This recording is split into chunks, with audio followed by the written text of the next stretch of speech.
Good morning, everyone, and Happy New Year. As you can tell, we are very festive here right now. We've got a 20s themed show. That's right. Because it is a new decade, and it's the 20s. Yeah, welcome to the 20s. So why not have a little fun with it, right?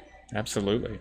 Perfect. So Jeff, is here with me. I'm usually by myself, all by myself, but Jeff is here with me right now, and we've got lots to talk about. We do, yeah. 2019 was a year.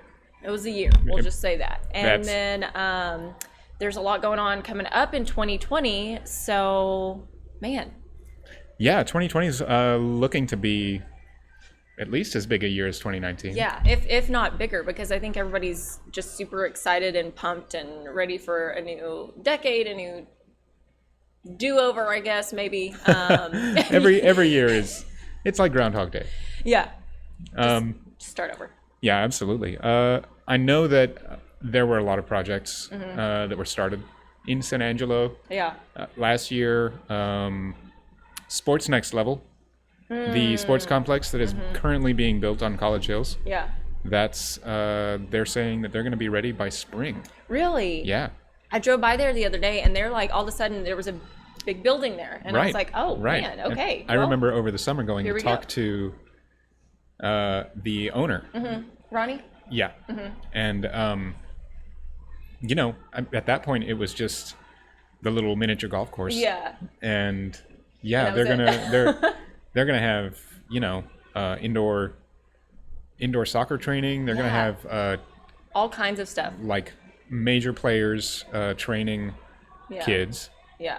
It's going to be a huge deal. A huge deal. Aside from that, I guess, in November, the city approved the sewer improvement project in Nasworthy. They don't have any indication of when they're going to start on that. But of course, at some point soon, we're going to find out. And I wouldn't be surprised if they would start doing work this year. Probably. Right. Because the money's been approved. The money's already there, so why wouldn't they? Right. So big changes happening on that side of town too. Yeah. And, following that, there's going to be probably big changes for San Angelo. Yeah. Well, let's take a look back first at some of the major stories that we covered and that happened in 2019. So our Amanda Lozano kind of broke it down and compiled it for us. So we're going to do that right now. In January, San Angelo Catholic Diocese officials released a list of names of clergy with credible accusations of sexual abuse of minors. Of the almost 600 clerics who served in the diocese since 1961, 4 San Angelo priests had credible allegations for being sexual abusers. In our own church, we're taking sexual abuse very seriously. All 4 priests had been removed in 2002 or before. In March, a 61-year-old man was arrested in a cold case murder that happened 32 years ago. DNA evidence linked Adolph Gonzalez to the murder of San Angelo grandmother Dovey Dykes in 1986. Investigators arrested Gonzalez in Denton County. Dykes, who was 83, was discovered in her San Angelo home in 1986 by a family member. 4 tornadoes swept through the Concho Valley in May, destroying dozens of homes. In San Angelo, at least 100 structures were damaged by an EF2 tornado. 1 person was injured when an EF3 tornado swept across the city of Ballinger. My daughter, my grandsons lived here. They were in the hallway when it happened. She called on the phone and said, "Mom, my roof is gone."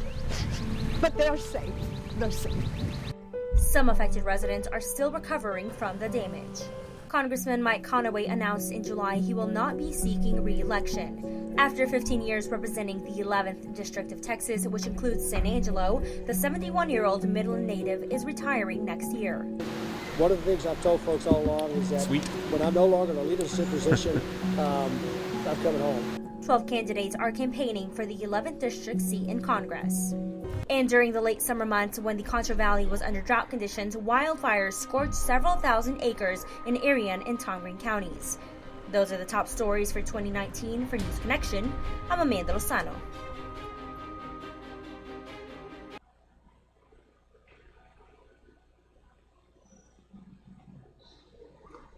Man, it's amazing what, you look back and you think, wow, all that did happen in a year. Yeah, it's crazy. It is. I started working for KLST 2 years ago. Yeah. Almost. And I started in the newsroom just a little under a year ago. So it's been, a wild. A whirlwind. Yeah. Wow. And just in that time, so many changes. Yeah. Yeah. I remember, so I was there covering when Chief Carter made the announcement with, SAPD that they caught this guy. Oh, yeah. In the cold case, the 32-year-old cold case. And, if you followed me for any period of time, that's I'm courts and crime all the way. I, do cold cases and stuff. Right. So I'd been following that for years, literally years. Any update they had, any, hey, we're requesting information, anything like that. So I had worked, I remember a very early morning shift, and I was about to go home for the day when they said that they were having that press conference. Oh, right. Yeah. And we just thought, they didn't say, what kind of press conference it'd be. So we just thought, okay, well, it's, I don't know, some event they're doing or, something. They need information about something. So I was like, yeah, no worries. I'll go. And so we had no idea. And then we get set up. There are these other people in the room, and we're like, okay, well, maybe they're like being honored for something. Right. Maybe they're getting an award or, whatever. And then Chief Carter just starts talking, and he's like, making the announcement that this guy has been caught. Right. This suspect in a 32-year-old cold case has been caught and is on his way to the Tonkin County Jail. And I flipped out a little bit. Yeah. I mean, I was there shooting too. It was it was a big moment. Yeah. Afterward, I went straight to the neighborhood where the crime had occurred in the 1980s, and found the house and got some footage of that. But one of the neighbors came out and talked to me, and he said, "Oh yeah, I still lived right here. Wow. My son knew the person who they're arresting for this, and I asked him if he would give an interview, and he said, "Oh no, absolutely not." But I mean, we were both there in the room, and I mean, were you expecting that at all whatsoever? No. The press release just said, "Hey, be here." And so we were there. Right. Yeah, man, that was, and then I remember, because I looked at Tracy Pyatt Fox, the public information officer, right, and I just go, and like my jaw just dropped open, and she was just standing back there like, yeah, it happened, it's happening, right. So and how they caught him was they re-entered DNA in 2015. There's a related. And it's also connected to San Angelo. I don't know if you know anything about Henry Lee Lucas. He was tried in San Angelo. He was a serial killer who confessed to many, many killings. Yeah. He was tried in San Angelo in the 1980s. But there was someone who they found in Abilene. Yeah. Who he had confessed to killing. But then they were like, we're not totally certain that he's being honest. They identified her earlier in 2019. Oh, that's right. Right? Yes. Okay, it's all coming back to me. Yeah, she was, referred to as Orange Socks. Yeah. But they identified her using DNA evidence. Yeah. And her sister, who lived in a nearby town, saw, I guess, a rendering, and said, "Wait a minute, that looks like my sister." And they used DNA testing, and they said, "Yeah, that's the same person, the same family." And so those are both big cases. Yeah. Those are both a big deal. Yeah. And the connection to San Angelo with the second one is one that I don't think I know that there are a lot of people in town who know about it. Yeah. But it's not, it doesn't get the amount of attention that some other cases do. Yeah. Yeah. Yeah, that's so interesting. I mean, when you look back at, history, we've got, the historic picture of San Angelo in the 20s back here. And we are going to have Del Velasquez on at 11 to talk about kind of the San Angelo history in the 20s. So make sure you join us for that. But San Angelo has so much history, and it's kind of odd. Kind of odd history if you think about it, like, because most towns this size don't have serial killers and Right. all that, and yeah, I mean, just our history in the 20s with Miss Hattie's and Right. all just everything going on there. I won't Cactus give away too Hotel much, was- but yeah, Cactus Hotel was built in Yeah. the late 20s. Yeah, it seems like there was a lot that was happening right in the 1920s and then just right after in the 1930s. yeah, Most of the southern part of San Angelo Mm-hmm. or the western part of San Angelo just didn't exist. yeah. Yeah. It's just My, just wasn't here. if you I don't know if we still call it San Angelo Heights, but it's the northwestern part Oh of yeah, town. some folks still do. Yeah. Yeah. I think we consider that sort of an older neighborhood now. Yeah. But in the 1920s, it was just plots. Yeah. Yeah. Most of the places around there were built in the 1930s onward. Yeah. But, the 1920s, the Blackshear neighborhood, obviously we didn't have a loop, right? Yeah. There was not even an inkling of Right. So that neighborhood stretched from 19th Street all the way down to 2nd Street. Yeah. And it was a whole stretch of businesses. Yeah. And it was totally different than it is now. Man, And that was all Armstrong Street. that's crazy. Yeah. Yeah, and of course our station is on Armstrong. So we're I did not mean Armstrong. I meant Randolph. Oh, Randolph. Okay, yeah. Well, our station's on Armstrong Street. Our station is on Armstrong. That's right. But man, I mean, 2019, we saw those stories and there's a lot. It seems like there's always wildfires, there's always natural disasters like the Right. tornadoes, but those were some really big ones this past year. And like Amanda said, people are still trying to recover from that, and that was months and months and months ago. So, man, Yeah. it's just a lot going on. But 2020 has a lot in store. She talked about Mike Conaway, Congressman Mike Conaway, not running again Right. for re-election, and so the 2020 elections, of course, are coming up, and there are a lot of candidates, like a dozen candidates, Right. running for that District 11 seat, and we have all those profiles on our website, ContraValleyHomepage.com. But that's going to be a big race. The elections, not only on a national level, but on a state, on a local level, and Right. There's a lot going on. Yeah, I don't think, Congressman Conway could have chosen a better time to retire. Yeah. He could have, I guess, done it a year earlier. Yeah. And his election would have been on one of those, midterm elections Those that off doesn't always years, have yeah. the same sort of turnout. Mm-hmm. But he said, you know what? I'm going to do it when the most do it people are on a probably big- going to show up. Yeah, for real. Yeah. But yeah, so that was another shocking announcement too, because nobody really knew that he was going to retire, and then of course No. he made their announcement in Midland, Odessa, where he lives. So I remember seeing that Facebook Live video, because he's streaming it live on his page, and I was Right. like, no way. Yeah. No way. And so yeah, a lot of changes in 2019 and coming up in 2020. But Yeah. do you do resolutions? New Year's resolutions? I don't do them.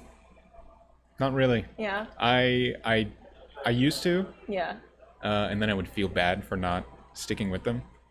So I don't know if this sounds cheesy, but I try at least to learn something as much as I can, just incrementally. Yeah. I don't make big resolutions, because I know that when you do, you're likely to sort of overstretch. Yeah. It's like eating with your eyes. Yeah. You know what I mean?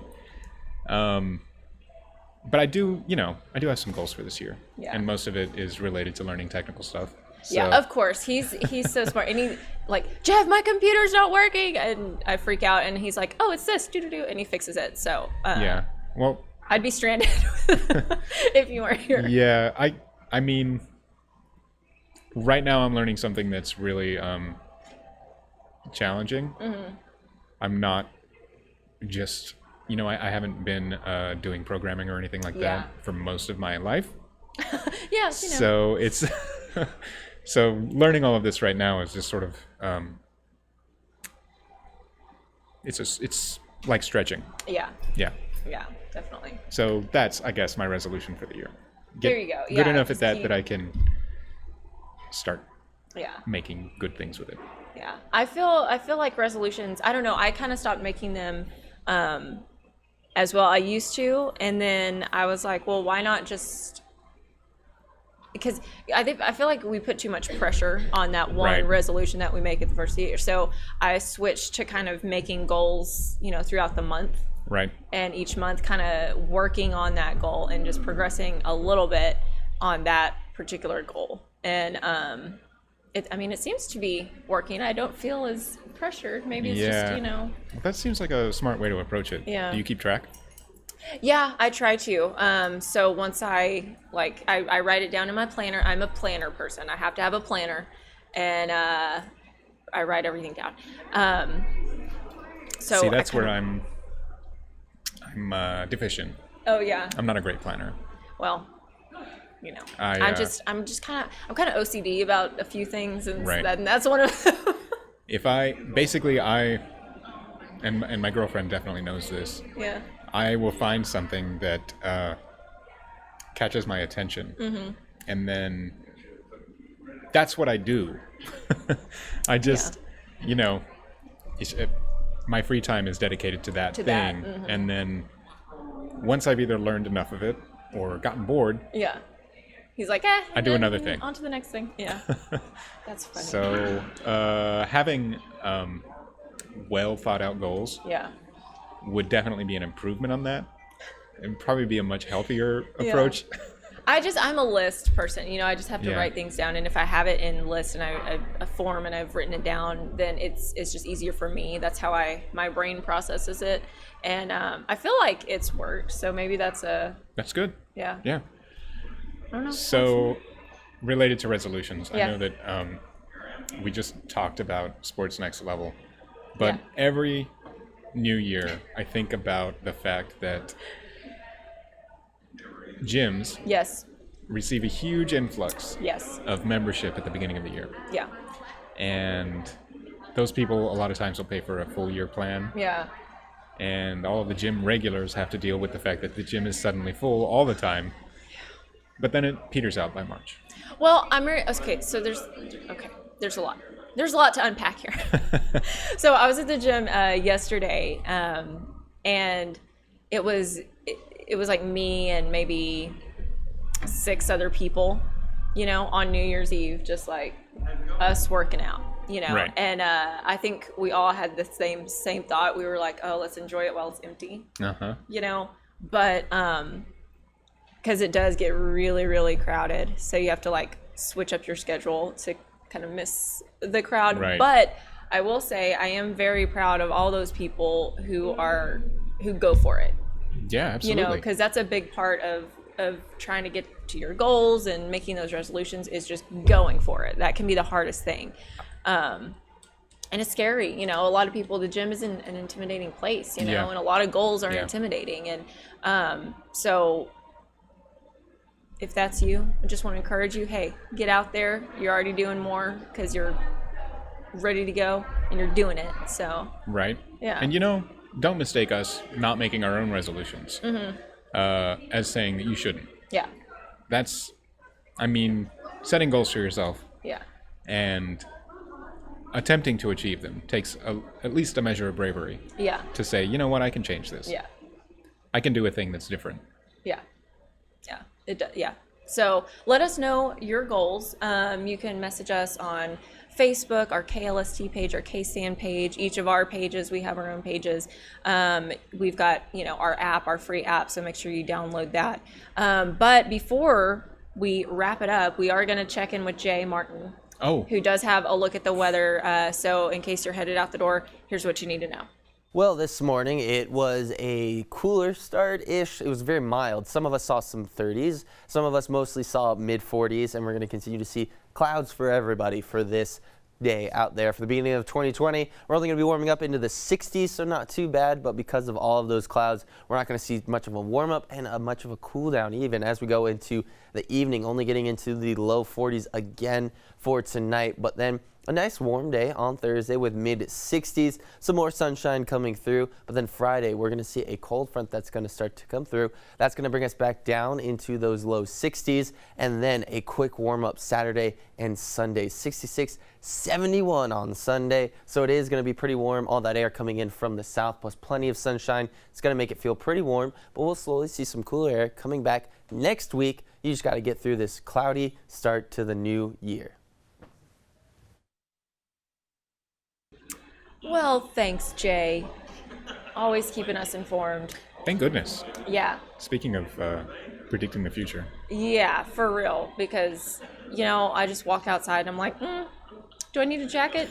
Do I not? I don't know. But I should listen to Jay more often. But don't tell him I said that. We don't want him to get a big header. No. Yeah.